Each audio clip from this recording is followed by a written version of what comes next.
caso Nisman, o sea, todo lo que rodea el caso, partiendo desde la muerte de los fiscal. Uh-huh.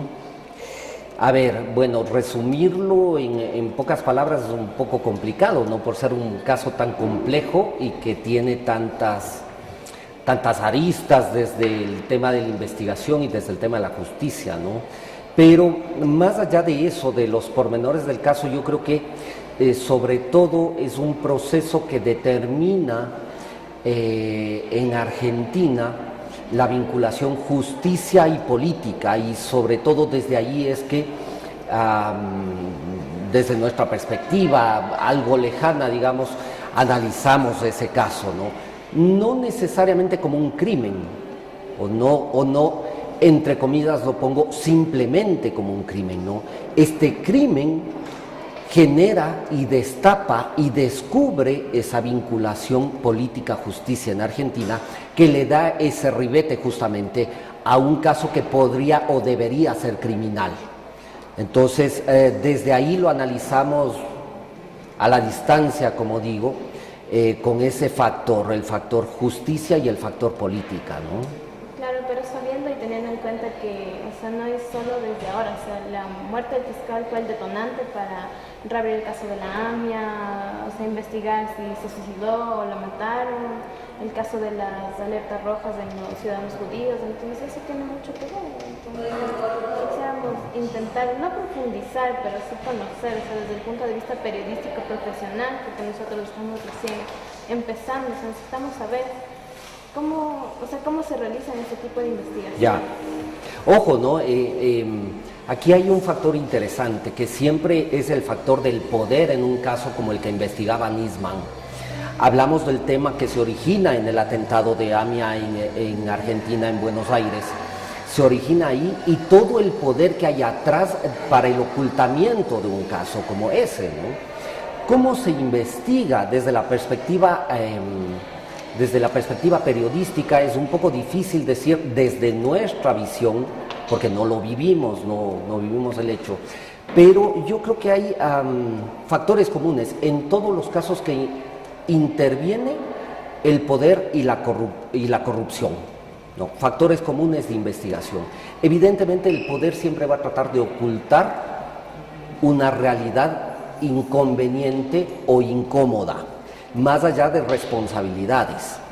Entonces, obviamente, desde una perspectiva periodística, siempre tenemos que mirar este tipo de casos no como el asesinato, nunca como el asesinato como un factor nada más dentro de un caso. Quien interviene realmente en un caso como este es el poder y la corrupción, siempre y en todos los casos. No hablemos solamente del caso Nisman.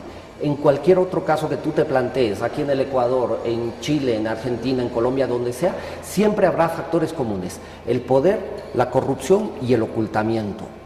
Claro, en este caso Nisman, intervienen otros factores mucho más amplios: el hecho de las relaciones internacionales, el hecho de la posibilidad de topar a un aliado internacional como es Irán, por ejemplo, que generan mucho más presión tanto en el periodismo como en la justicia. Entonces, cuando uno como periodista se propone investigar un caso de una magnitud como esa, siempre tiene que estar consciente de que va a enfrentar ese tipo de problemas, ese tipo de inconvenientes. Y siempre cuando se trata de casos tan incómodos y tan complejos como ese, se apela a la teoría de la viuda del poder, a la teoría de que siempre hay alguien que sabe sobre el caso y que en un momento determinado por una determinada circunstancia está dispuesto a contar y a entregar información, que es justamente lo que le pasó al fiscal Nisman con la información que obtuvo del caso, y que también le puede pasar a cualquier periodista que investiga en un caso, al igual que un fiscal, al igual que un juez. Siempre los factores serán exactamente los mismos. Entonces, en este tipo de casos de tanta trascendencia y de tantos poderes inmiscuidos, el apelar a la viuda del poder siempre es la forma más, digamos, entre comillas, simple de obtener información. Entonces, analizar. Y a mi parecer creo que se novelizar un poco esta cuestión, si el debate es un asesinato o se suicidó. También está la cuestión de la denuncia, que dicen que la denuncia tiene muchas inconsistencias, que su redacción parece periodística y no hecha por un fiscal. Entonces también existe la corrupción, no de los medios, sino de las personas que tienen el poder de la información, partiendo de la parte policial, podría decir. Entonces, hay que tomar en cuenta también otra cosa ahí. Cuando sucede algo como lo que sucedió en Argentina, a todo el mundo se le va de las manos, al poder, a la justicia y al periodismo. Pero hay que diferenciar también qué tipo de periodismo interviene. Claro, si hablas de periodismo de investigación, por ejemplo, en un caso como este se llevaría adelante desde otra perspectiva, desde otro tratamiento informativo. Pero ¿qué sucede? Sucede el asesinato, una conmoción en una sociedad por un hecho de sangre, como en este caso del fiscal Nisman, y ahí todo se desvirtúa. Ahí interviene la farándula, intervienen las mujeres de Nisman, interviene la familia de Nisman, interviene el alcohol, intervienen las drogas, intervienen los actores, e interviene también el periodismo rosa, interviene el periodismo amarillo, que, ojo, en países como Argentina es muy desarrollado, entre comillas, dependiendo cómo se quiera conceptualizar el desarrollado. Pero, claro, ahí ya simplemente se fue de las manos el tema. Ya no estamos hablando de investigación, estamos hablando de información del día, de información pura y de información amarilla también. Entonces, claro, intervenir o hacer investigación en esas condiciones, yo creo que ya es muy difícil. Yo creo que ya se fue de las manos tanto de la justicia como del periodismo, un caso como ese. Pensemos en una sentencia, es decir, se está investigando un asesinato de un fiscal, está en un proceso judicial y en algún momento eso debe llegar a una conclusión. Después de todo lo que se ha dicho, esa conclusión judicial será verídica. No me refiero a que sea real, es decir, puede ser real. ¿Qué va a creer la gente? Cuando ya se ha creado una bola de nieve a través del periodismo, por supuesto, pero no solo a través del periodismo, sino a través de la misma justicia y del mismo poder político, en donde sea cual sea la conclusión de este caso, ya no será una conclusión que será satisfactoria para todos, sin duda. Entonces, claro, el papel del periodismo es uno ahí, pero lamentablemente ya pasa de la investigación hasta llegar a la farándula, ¿no? Entonces, en ese caso, igual nosotros viendo desde la perspectiva internacional, apenas igual como estudiantes no podemos tampoco profundizar mucho, o sea, eso es lo que nosotros sabemos, no sabemos nada, no tenemos acceso a nada. Muy difícil. Muy difícil, siempre la información que nosotros lleguemos a obtener de un caso como ese va a ser, claro, desde muchas perspectivas, con muchos intereses, y va a ser muy difícil que podamos tener una información real, verídica, que se pueda comprobar y que pueda originar un proceso de investigación, que es lo más grave, ¿no? Después de toda el agua que ha corrido bajo el puente, es muy difícil, muy difícil. Por supuesto, lo que tienes al alcance, al menos desde nuestra realidad, ¿qué podemos hacer? O sea, casi ni siquiera interpretar, simplemente tener la información, trabajar con la información pura y tratar de emitirla, transmitirla y trabajarla desde la visión de un periodismo netamente informativo, porque de ahí atrás hay investigación. En Argentina, por supuesto, diarios como La Nación o diarios grandes o medios grandes trabajan sobre investigación del caso específico y sin embargo caen en lo mismo, es decir, los resultados de esa investigación caen al mismo saco de la vindicta pública, sin que haya una reflexión real sobre los datos que están apareciendo todos los días sobre el caso, ¿no? El hecho casi anecdótico es la posición del cadáver. Se habló casi 2 semanas de la posición del cadáver. Y a la final, a estas alturas, después de meses del caso, hasta ahora nadie sabe cómo mismo estaba el cadáver. Entonces es generar una bola de nieve en donde ya nadie tiene la verdad, ni periodística ni judicial. ¿Los judíos tienen algo que ver con la muerte No debería responder esa pregunta. Es muy difícil, evidentemente. Primero, desde la perspectiva periodística, uno no puede establecer responsabilidades. No lo puede hacer. Lo que sí puede determinar, que eso es absolutamente claro en un caso como este, decir que sí intervienen los judíos, intervienen los antisemitas e interviene el gobierno de Argentina. Quien tenga responsabilidad en ese caso, algún día ojalá se logre saber. Pero claro, la responsabilidad del periodismo no es apuntar a quién es culpable, a señalar culpables del caso, ¿no? Sino a exponer todas esas realidades. ¿Cuáles son los argumentos que tiene Nisman para poder acusar a la presidenta, a los diputados, al canciller en Argentina? Yo creo que hay 2 hechos o 3 hechos ahí que generaron, digamos, son los fuertes ahí, que es la clara vinculación política, o que se basan en la clara vinculación política entre el gobierno argentino, no solamente desde el gobierno de Cristina, sino de su esposo, y la cercanía con el sobre todo anterior gobierno de Irán, ¿no?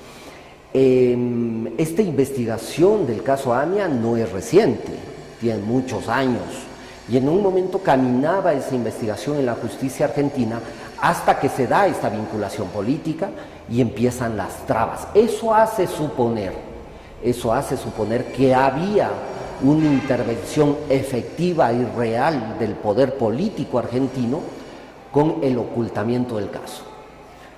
Insisto, no se trata de responsabilidades, pero el simple hecho de las trabas que puso el gobierno argentino a la investigación hace pensar que hay algo atrás y hay un interés efectivo político del gobierno para que no se dé o no se lleve adelante esa investigación, ¿no?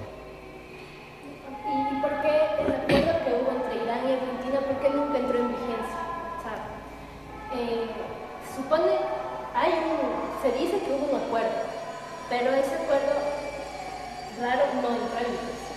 Pues, ¿tiene algo que ver con eso Personalmente creo que no. Yo creo que intervienen otros factores. El caso argentino no es único en la relación con Irán. Pensemos en el caso ecuatoriano, sucedió lo mismo. Los acuerdos suscritos con Irán solamente dieron un primer paso y nunca se llegaron a concretar, por ejemplo, solamente en el ámbito comercial. Hay que ser reales en la política internacional y saber que las realidades de los países son totalmente distintas. Y eso es lo que sucedió en la relación Irán-Latinoamérica, no solamente Irán-Argentina, Irán-Latinoamérica, en donde no son procesos de desarrollo complementarios. Irán tiene un camino, tiene una línea, los países latinoamericanos tenemos otra, y resulta que por más compromisos y por más que se intentó, fue muy difícil unir esos caminos y no funcionaron esos acuerdos. Creo que no interviene el factor AMIA, creo que no interviene. Evidentemente o efectivamente estoy absolutamente seguro de que hubo conversaciones al respecto, pero creo que no fueron factores para que la relación en sí no haya llegado a frutos concretos, ¿no? Creo que no. Ya, hay un diario que también nos dice que en el momento que estamos investigando que Argentina le exporta lo que es de trigo a Irán y piden que Irán traiga el petróleo a Argentina, pero se supone que Argentina es un país petrolero, entonces, ¿por qué querría traer petróleo? Y igualmente porque el petróleo de Irán no nos sirve. Ya. Pensemos en que las relaciones comerciales entre países disímiles, sobre todo, son relaciones políticas. Efectivamente, Argentina o Ecuador pueden no necesitar el petróleo iraní, pero puede ser importante a través del petróleo mantener una relación con Irán. Es exactamente lo mismo que pasó acá con el banano, el cacao y el café. somos grandes exportadores de estos productos e Irán se comprometió a comprarnos esos productos y, entre otras cosas, atún enlatado. Pero resulta que ese es un mercado que no consume necesariamente esos productos.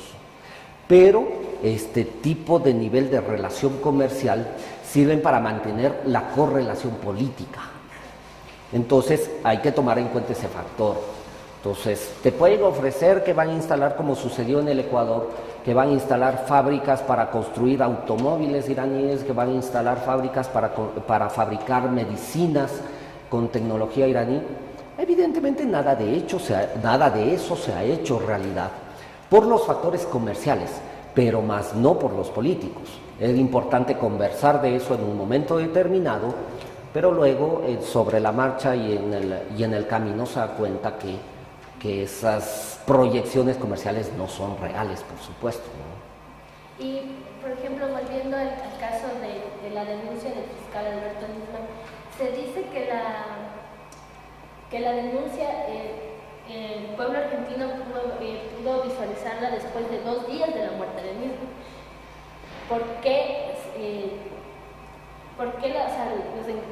hicieron ver la denuncia al pueblo argentino después de 2 días y no antes? Esa es una cuestión legal.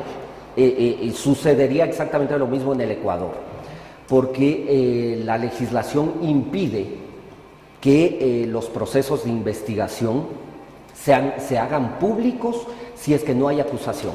¿Qué es lo que iba a pasar? Al día siguiente de la muerte de Nisman, él iba a acusar a la presidenta argentina, ¿verdad?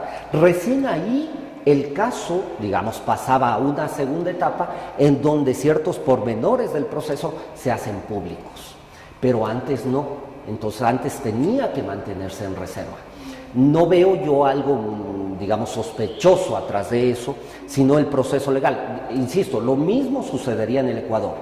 En la primera etapa de un proceso legal, la información es reservada. Una vez que hay la acusación, la formulación de cargos, por ejemplo, en el procedimiento penal ecuatoriano, solo ahí se puede hacer lo que llama la ley de comunicación publicidad sobre el proceso judicial.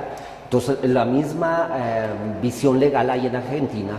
Entonces, por eso es que no se podía conocer los pormenores del caso previo a la acusación. Entonces, tiene lógica, y eso que aún así fue ilegal, porque el fiscal que asumió el caso recién mucho tiempo después formuló la acusación. Pero evidentemente ya eso, como digo yo, se salió de las manos de todo el mundo y se logró conocer información de lo que Nisman estaba investigando. Pero ahí hay una visión legal que hay que tomar en cuenta, porque la norma no permite la revelación de este tipo de informaciones judiciales. Todo comenzó con el robo de medicinas del Hospital Teodoro Maldonado, y también se dijo que el presidente Rafael Correa denunció lo que se encontraron pasadizos secretos en el hospital. ¿Qué podrías hablarnos sobre ese caso?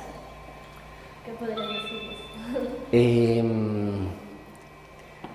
Igual, ¿no? Más que dar información nueva o diferente, es otro de esos casos emblemáticos a los que lamentablemente hasta nos llegamos a acostumbrar en el Ecuador.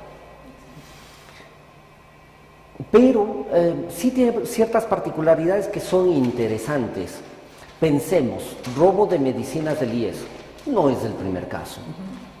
Creo que todos hemos escuchado, yo no sé yo cuántas veces he hasta escrito de ese tema, un montón de veces. Corrupción en el IES, ni que hablar. Pero aquí hay un factor que es interesante y que es justamente la intervención de la más alta esfera del poder político. El presidente de la República interviniendo personalmente en un caso como este. Eso le da cierta gravedad, pero también le da otro ribete al caso. Otro ribete. Cuando suceden cosas como esas, uno siempre piensa algo va a pasar y uno tiene que estar pendiente de que algo va a pasar. Hay que reconocer una cosa que es, yo siempre lo digo, es una virtud de este gobierno, que es en todos los procesos de investigación sobre hechos, ¿Qué es lo que sucede? Ahora mismo estoy trabajando en un caso sobre la detención de 4 policías. En otras circunstancias, en otro gobierno, en otros momentos, ¿qué hubiera pasado? Ese proceso hubiera seguido el curso normal que se seguía en la policía, una falta disciplinaria, una sanción, los policías hubieran sido dados de baja y no hubiera pasado nada. En este caso, la policía, los órganos de investigación tienen las suficientes precauciones para hacer primero la investigación. Siguen como en este caso, por ejemplo, hasta durante meses un caso, y una vez que han recopilado toda la información, recién ahí actúan. Entonces eso da una gran ventaja porque ya se actúa sobre hechos concretos, y cuando se detiene a las personas normalmente se las detiene prácticamente infragantes, ¿no? Eso sí, yo reconozco como una virtud de muchos de los casos que ha seguido este gobierno, aunque en este específicamente hay todavía errores en la investigación. Hay todavía muchos errores en la investigación, entonces, que no nos permite dilucidar qué es lo que va a pasar al final en el caso. En todo caso, la intervención del presidente le dio ese valor agregado al caso, sobre todo de conciencia, es decir, de que la gente pueda pensar de que en algún momento esa realidad va a cambiar, aunque hayamos visto durante décadas lo mismo. Entonces, desde allí y desde la perspectiva periodística es interesante porque le da ese factor. Entonces, la cosa, todos decimos, no puede quedar como siempre han quedado los otros casos. Y estamos a la expectativa, obviamente, de ver qué es lo que sucede, ¿no? Pero hablando de la desaparición de las medicinas, del tráfico de medicinas, como se le quiera llamar, y de todo esto que el presidente descubrió de los especialistas y todo, ¿por qué cuando la gente iba a pedir por sus medicinas, los mismos que atendían en la farmacia, los chicos de la farmacia le decían, no, pero es que se puede conseguir esta medicina en esta otra farmacia? Y al momento que ellos iban a adquirir su medicina, tenía el sello del IE. Ya. El caso del Teodoro Maldonado es solo la punta del iceberg y hay que estar conscientes de eso. Eso nos da mucho material para investigar, solamente la punta del iceberg, porque como bien tú dices, si hablas con un afiliado, con una persona que está en un tratamiento médico en el IES, todo el mundo te va a decir eso, y eso está a la vista de todo el mundo. Entonces, lo que sucedió aquí es solamente la punta del ovillo de donde se debería agarrar para investigar todo esto desde la perspectiva periodística y desde la judicial. Porque no es que con lo que sucedió en el Teodoro Maldonado todo ha cambiado y todo se ha solucionado. No, ojo, siguen pasando las mismas cosas todos los días y los afiliados siguen sufriendo las consecuencias de toda una red de corrupción que es histórica dentro del IES. Y que no se soluciona por haber descubierto esta red en la que hay 6 personas involucradas y en donde se encuentra cómo iban por debajo del hospital sacando las medicinas. No, eso es solamente un hecho, un caso dentro de toda esta maraña de corrupción con el manejo de las medicinas del IES, por ejemplo. Eso es solamente una parte. Entonces, esto solamente debería ser el inicio de acciones concretas para realmente cambiar las cosas, ¿no? Y en otros, por ejemplo, en otros gobiernos anteriores, ¿hubo control o no hubo control en este, como bien lo dices, no es un hecho de ahora, sino desde anteriormente? O sea, ¿hubo el control necesario o no hubo el control necesario en la distribución de estos medicamentos hacia los diferentes hospitales? Yo creo que no, yo creo que nunca ha habido, y yo creo que ha faltado. Ojo, no creo yo en el tema de la decisión política, no creo. Yo creo que ha faltado acción real de control. Yo creo que el mismo IES, por ejemplo, tiene una deuda con el país, pero inmensa, al no haber actuado. Se han robado carros, se han robado casas, se han robado terrenos, se roban medicinas, se han robado tomógrafos.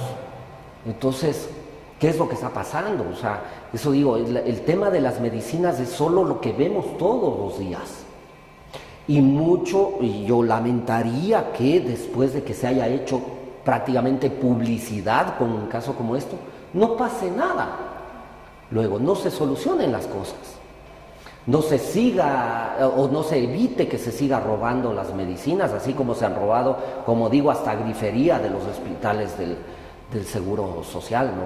Y que ha pasado en todos los gobiernos, no es una cuestión de este gobierno. Yo sí quisiera algún rato reportar que algo se ha solucionado con este gobierno. No lo veo, pero tengo esperanzas. Veamos qué es lo que pasa. Pero, ¿por qué? O sea, ¿por qué en otros gobiernos no se ha hecho el control necesario en esto? ¿Por qué? Porque siempre es mejor cerrar los ojos ante el aliado incómodo. ¿Por qué lo llamo así? El IES siempre ha sido aliado de todos los gobiernos. Y eso justamente ha sido lo que ha permitido que en el IES se enquiste un círculo de corrupción al que nadie le ha tocado. Yo te prefiero tener de aliado, yo cierro los ojos, tú sigues haciendo tu negocio, no me molestas a mí y estamos todos felices. Sí, de vez en cuando cojo a uno, cojo a otro, hago que le voten a uno. Sí, son pequeñas muestras, pero nunca ha habido una solución estructural, porque no quiero pelearme con mi aliado en el seguro. Y esas han sido reales mafias que han actuado dentro del Seguro Social y que nadie las ha tocado, nunca nadie las ha tocado. Y todo el mundo sabe que existen, pero siguen siendo unas mafias efímeras por ahí que nadie sabe por quién están dirigidas, ¿no? Entonces, estas cosas, así como se encontró donde imprimían las cajas de los medicamentos, estos son pequeñas acciones, digamos, algo estoy haciendo, pero no hay una acción estructural para acabar con esa corrupción. Eso es lo grave, y nunca ha habido en ningún gobierno. Porque, por ejemplo, digamos, en cierto tipo de medicinas, al país, una persona de tercera edad que no sabe más o menos cómo está compuesta el medicamento, se puede decir, yo digo, sí, tenga su medicamento, pero dentro de la composición esa le pueden estar metiendo harina con un poco de lo que realmente es. ¿Por qué también pasa eso?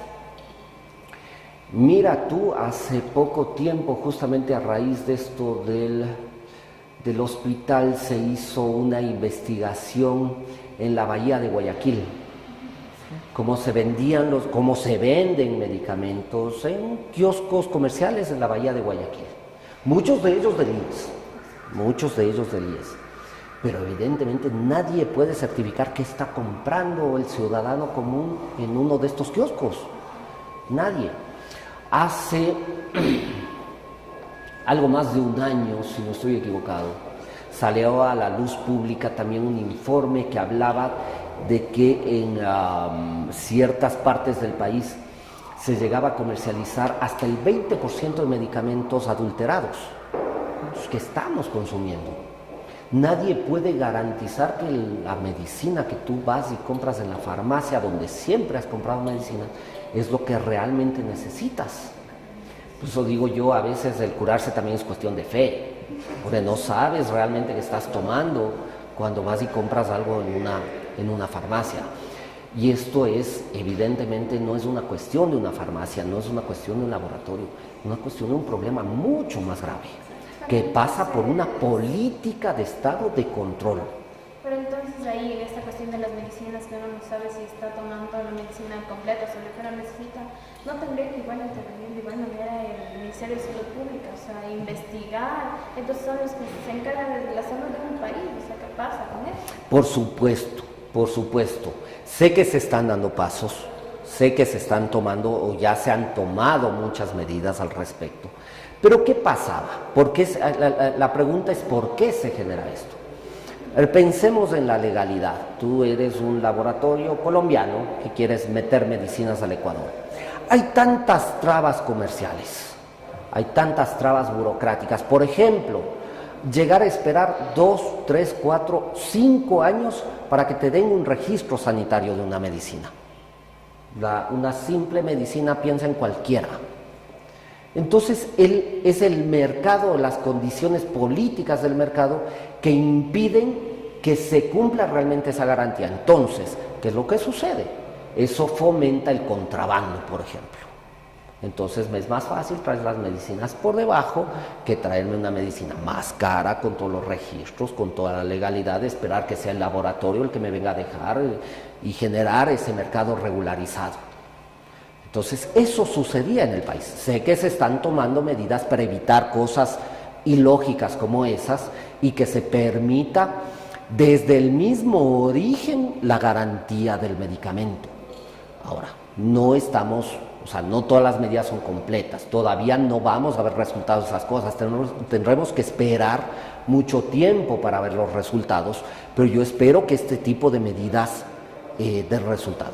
Ahora lo otro, ¿cómo controlas el mercado de medicamentos? Es otra historia. ¿Cómo puedes poner, por poner el caso de la Bahía, a policías, a agentes, a intendentes, yo que sé, quién debe encargarse de esto? Ese es otro problema real de calle. ¿Quién controla esto? Y estamos hablando de una ciudad como Guayaquil. Lo mismo sucede aquí en Quito, como lo mismo sucede hasta en el último pueblo de este país, en donde es el que te vende cigarrillos, el que también te vende medicina, ¿no es cierto? Entonces, ¿cómo controlas? Se ha abierto tanto el mercado informal que a estas alturas pensar en revertirlo es una cosa de muchísimo tiempo, ¿no? Muchísimo tiempo.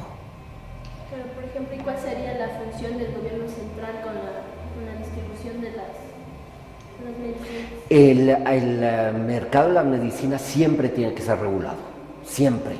Pues es un tema de salud pública. Por tanto, tiene que responder a una política pública de salud y de distribución de medicina y atención de salud. Entonces, el mercado de la medicina tiene que estar vinculado al mercado de atención de salud. Es decir, si yo estoy enfermo, piensa en cualquier comunidad del país, entonces, ¿yo ante quién tengo que atenderme? Primero, no puedo atenderme con el tendero, entonces ahí viene la política. Entonces, tienes que ir al centro de salud. Y el centro de salud es el que tiene que recetarte y tiene que decirte dónde consigues la medicina. Entonces es un círculo que se genera con política, solo así se puede cambiar las cosas. Pero claro, mientras no se dé ese paso, como digo, seguiremos yendo al mecánico, al tendero, al zapatero a comprar medicinas que yo mismo me he recetado. Entonces es un tema de cultura y de política. Y la última, porque digamos, ¿cree que existe una red de farmacias dentro del Ecuador, pongámoslo así, que distribuye esas mismas medicinas que les pertenecen al IES, van y distribuyen en otras farmacias? Bueno, eso ya también ha sido investigado y ha sido descubierto, ¿no? Que hay una red realmente, como tú dices, de farmacias que se dedican al comercio ilegal de medicinas del IES. Así como había la red de cédulas adulteradas en el registro civil, es exactamente lo mismo. Es exactamente lo mismo. De estas mafias que sacaban las medicinas al por mayor de los hospitales y luego ya sabían dónde colocarlas en el comercio, ¿no? Entonces efectivamente se generó todo un sistema de comercialización paralelo de medicinas. Eso ya, como digo, ya ha sido comprobado y ya supuestamente la justicia también ha actuado sobre este caso. Ahora, una cosa es lo que hemos sabido, otra cosa que estoy absolutamente seguro, sin temor a equivocarme, que si tú vas al IES, cruzas la calle, vas a una de esas farmacias frente al Hospital de Seguro, estoy absolutamente seguro que vas a encontrar medicinas con sello del IES. Ya. Sabiendo que el problema de las medicinas se generó hace mucho tiempo, ¿por qué hasta ahora sale a la luz? No creo que sea tanto así. Yo creo que el problema no es que salga a la luz ahora. Yo creo que nos acostumbramos a vivir con esa realidad. O sea, en este tiempo le pusieron un poco más de énfasis. Exactamente. Yo creo que esa es justamente la diferencia. Todos conocíamos qué era lo que estaba pasando, veíamos incluso información sobre esto permanentemente, pero creo que la diferencia está en que ahora, como decíamos en un inicio, la intervención, por ejemplo, del presidente de la República le da otro añadido. Entonces se hace más visible, se hace más bomba, se hace más propaganda sobre esto, sobre un hecho que ya todos conocíamos. Entonces, mucho tiene que ver ese tema de la publicidad sobre el hecho. En este caso, publicidad política. Estoy actuando como gobierno para desarticular esta mafia. Entonces, eso lo hace más visible. Hace más visible una realidad que ya era visible. Entonces, no quisiera adelantarme a pensar que haya un interés político sobre el hecho, sobre el caso, sino incluso la misma utilización política para concluir el caso, para que se dé respuestas al caso, lo cual sería plausible una vez que se tengan resultados reales sobre un hecho como este, ¿no? ¿Y cree usted que en un futuro se puede regularizar lo que es la distribución y eso? Yo creo que sí, con orden creo que se puede lograr todo, con decisión como decía, con generación de políticas públicas, decisión al respecto del tema, yo creo que se puede lograr. Mano fuerte, por supuesto, hay que poner mano fuerte en el IES, claro que sí, hay que tomar acciones, se necesita a alguien que lo haga, que tenga la decisión de hacerlo.